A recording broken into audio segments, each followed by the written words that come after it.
So hey guys, welcome to my endless journey. आज मैं आपको वो गलतियाँ बताने वाली हूँ जो कि मैंने अपने जेई एग्ज़ाम में की थी, जो कि आप बिल्कुल मत करना। मैं वापस से ड्रॉप लेके अपनी जेई की तैयारी कर रही हूँ, जिसमें मैं भी वो गलतियाँ वापस से रिपीट नहीं करूँगी। मैं चाहती हूँ कि आप भी वो गलतियाँ सुनें और प्लीज़ रिपीट ना करें, बिल्कुल ना करें। तो गाइस, पहली गलती मेरी ये थी कि मैंने सिर्फ थ्योरी पे ध्यान दिया, न्यूमेरिकल सॉल्व नहीं करे। पीवाईक्यू तो बहुत दूर की बात है।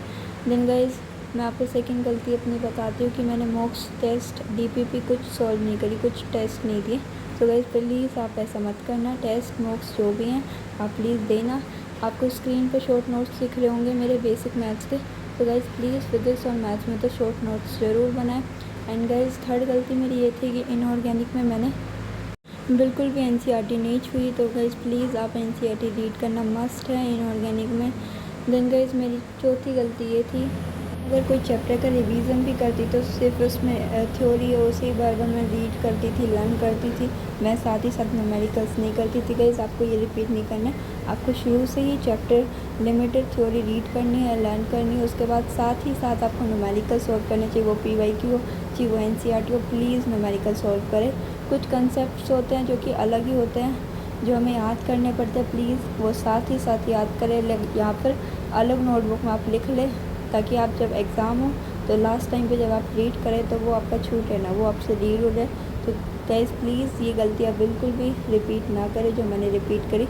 एंड गाइस, प्लीज़ मुझे सपोर्ट करें ताकि मैं भी कर सकूँ आगे की आगे channel new and helpful videos आपके लिए बना सकूँ। प्लीज़ गाइस, एंड मैं भी आपको सपोर्ट करूँगी कुछ न्यू ट्रिक्स, टेक्निक्स एंड आपको अपनी गलतियाँ बताने में। तो बाय गाइस, आज के लिए इतना ही है। एंड गाइस, आज ये जो आपको स्क्रीन पे दिख रहा होगा मेरा सब कुछ, तो गाइस ये आज मेरा रूटीन है। एंड गाइस, मैं आपको ये भी कहना चाहूँगी कि आप प्लीज़ खुद को प्रायोरिटी करें। जब तक आप खुद को प्रायोरिटी देंगे आपको लगेगा दूसरा वाला भी दे रहा है, लेकिन जब आप खुद ही अपना आपको प्रायोरिटी नहीं देंगे तो दूसरे वाले को भी ऐसा ही लगेगा कि वो भी आपको प्रायोरिटी नहीं दे रहा। तो गाइस, प्लीज़ पहले माइंडसेट को क्लियर रखें कि आपको करना क्या है। एंड गाइस, मैं आपको ये भी बता देती हूँ कि जो मेरे लास्ट जेईई अटैम्प्ट दिया था मैंने, उसमें मेरी 70 परसेंटाइल बनी थी, जो कि ओके ही कह सकते हो, क्योंकि मेरे बहुत ज़्यादा बैकलॉग्स थे। पहली गलती इसमें मेरी यही थी, सबसे ज़्यादा बड़ी मिस्टेक जिससे मैं कहूँगी कि मैंने फ़िज़िक्स छुई भी नहीं थी। तो गाइस, फ़िज़िक्स से वो मुझे बहुत डाउन ले गई थी। मैथ्स केमिस्ट्री फिर भी ठीक ठाक थी।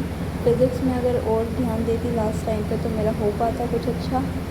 सेकंड थिंग ये थी कि मैं अगर एक दो डीपीपी सॉल्व करती भी थी या मॉक्स टेस्ट कुछ देती थी भी, जिसमें मेरे बहुत बार नेगेटिव भी आए हैं, कुछ पॉजिटिव नंबर्स भी आए हैं 20-30 तक।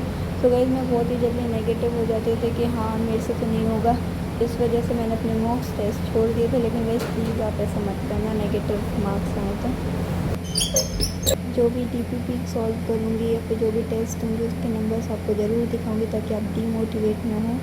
इनफैक्ट मैं ये नहीं कह रही कि मोटिवेट भी होगी, लेकिन कम से कम आपको ये रहेगा कि हाँ, शुरुआत में कम नंबर्स आते हैं, धीरे धीरे वो इंक्रीज़ होते हैं। चाहे आप ज़्यादा मेहनत करो चाहे कम करो।